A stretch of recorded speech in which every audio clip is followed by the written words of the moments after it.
Hello everyone, welcome to Brighton Future Classes. Today we will study about posology. The spelling of posology is P-O-S-O-L-O-G-Y.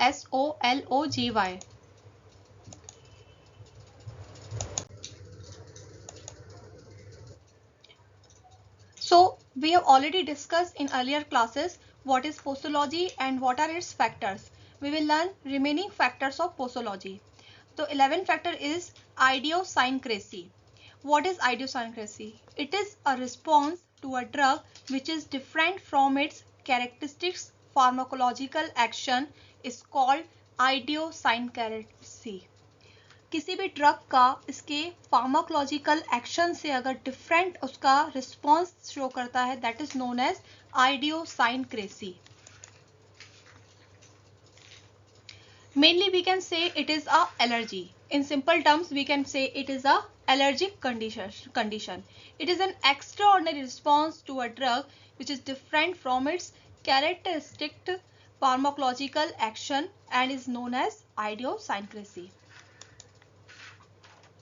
We can also understand idiosyncrasy by examples. See, example, a small quantity of aspirin may cause gastric hemorrhage. Similarly, some persons are sensitive to penicillin and sulfonamides because they produce severe toxic effect.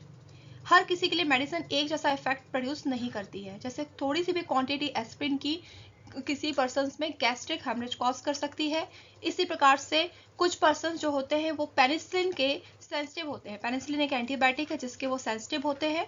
इसलिए ये जो आइडियोसाइनक्रेसी term है ये posology में पढ़ाई जाती है, जिससे कि जब भी हम किसी प्रकार के डोसेस फॉर्म्स को डिजाइन करें या डोसेस फॉर्म को हम दे प्रिस्क्राइब करें तो उसमें हम इस प्रकार के फैक्टर्स को एक बार स्टडी कर लें. Next factor is 12th factor, which is tolerance. Tolerance. What is tolerance? We will study. When an unusually large doses of a drug is required to elicit an effect ordinarily produced by the normal therapeutic dose of the drug, the phenomenon is called as drug tolerance. ये जो drug tolerance है, ये जो term है, ये हम लोगों ने कई बार सुनी भी होगी. क्या होता है कि जब किसी प्रकार का लार्ज डोज जब ड्रग का दिया जाता है और वो किसी प्रकार का इफेक्ट प्रोड्यूस नहीं कर पाता है, ठीक है, then it is known as the drug tolerance. When an unusually large dose of a drug is required to elicit an effect, किसी प्रकार का एक नॉर्मली इफेक्ट प्रोड्यूस हो रहा है, उसको हम लार्ज डोज से क्या कर रहे हैं, उसको चाह रहे हैं कि उससे वो डोज कम हो जाए और वो इफेक्ट प्रोड्यूस नहीं हो रहा है, then this is known as the drug tolerance. Example, smokers can tolerate nicotine. Alcoholic can tolerate large quantity of alcohol. The drug tolerance is of two types. First one is true tolerance, which is produced by the oral and parenteral administration of the drug, whereas pseudo tolerance, that is produced only to the oral route of the administration. Drug tolerance को दो प्रकार से further divided किया गया है. एक है true tolerance, जिसमें कि जो ड्रग रहती है वो प्रोड्यूस किसके द्वारा प्रोड्यूस होती है, ओरल और पेरेंटल एडमिनिस्ट्रेशन के कारण प्रोड्यूस होती है. Second is schedule tolerance, that is produce only to the oral route of the administration. केवल ओरल रूट के द्वारा प्रोड्यूस होने वाली ये टॉलरेंस कहलाती है.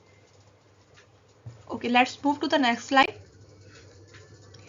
The next factor that is tachyphylaxis. When some drugs administered repeatedly at short intervals, the cell receptors get blocked and the pharmacological response to that drug is decreased. Tachyphylaxis एक बहुत ही important factor है posology में. जब बहुत सारी जो drugs रहती हैं और कुछ ड्रग्स उनमें से जो दी जाती हैं वो जब हम रिपीटेडली दी जाती है एट शॉर्ट इंटरवल्स, थोड़े दिन के बाद में हमने फिर वो ड्रग्स को प्रिस्क्राइब कर दिया, थोड़े दिन के बाद हमने फिर उस ड्रग को इनटेक कर दिया, तो जो सेल रिसेप्टर्स होते हैं बॉडी में वो ब्लॉक्ड हो जाते हैं, ठीक है. और इस रिस्पॉन्स को क्या कहते हैं हम, tachyphylaxis. The decreased response cannot be reversed by increasing the dose. This phenomenon is called tachyphylaxis or acute tolerance. Decreased response cannot be reversed.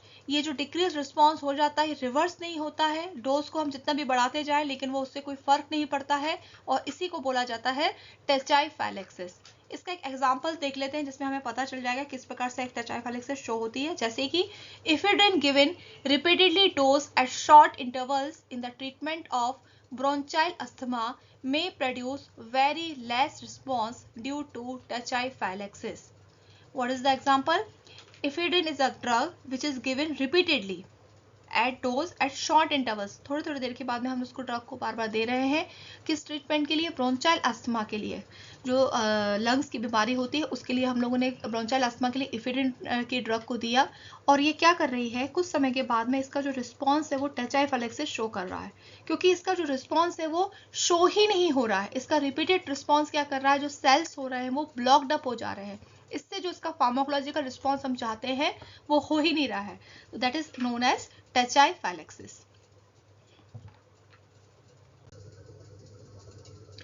Next factor is metabolic disturbance. Metabolic disturbance is a very easy factor. Changes in water electrolyte balance and acid base balance, body temperature and other physiological factor may modify the effect of drug. सबसे ज्यादा क्या changes दिखा रहा है? Changes in water electrolyte balance, जब भी किसी प्रकार का वाटर इलेक्ट्रोलाइट का बैलेंस बॉडी में बिगड़ता है या एसिड बेसिस का बैलेंस बिगड़ता है तो इसके कारण से मेटाबॉलिक डिस्टर्बेंस होता है, and that factor is known as the posological factor. Another factor is synergism. When desired therapeutic result needed is difficult to achieve with single drug at that time, two or more drugs are used in the combination form and the increasing action, and this phenomenon is called as synergism. जब हम किसी प्रकार का जब drug का एक ही drug से कोई इफेक्ट प्रोड्यूस नहीं होता और हम इसके साथ में कॉम्बिनेशन करते हैं, दो या ज्यादा ड्रग का कॉम्बिनेशन करते हैं, तो इस ड्रग के कॉम्बिनेशन को हम बोलते हैं सिनर्जिम. We can see the example as procaine and adrenaline combination increases the duration of action of procaine.